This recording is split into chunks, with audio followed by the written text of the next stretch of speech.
तुमची मुलगी जर 9 ते 14 या वयोगटामध्ये बसत असेल ना, तर तिला एचपीव्ही व्हॅक्सिन देऊन घेणं खूप गरजेचं आहे.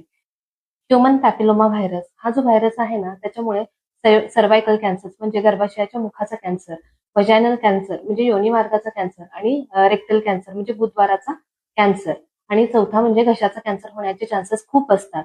तर यामुळे तुमच्या मुलींना जर सुरक्षित करायचं असेल, तर ही एचपीव्ही लस टोचून घेणं खूप गरजेचं आहे. आता तुमची मुलगी जर 14 वर्षांपेक्षा जर मोठी आहे आणि तुम्ही ही लस देऊन देऊन घेतली नसेल तिला, तर घाबरण्याचं काहीच कारण नाहीये. कारण अगदी 26 वर्षापर्यंत सुद्धा तुम्ही ही लस त्यांना देऊ शकता. आता ही लस 2 ते 3 टप्प्यामध्ये दिली जाते. शिवाय ही लस मिळणार कुठे?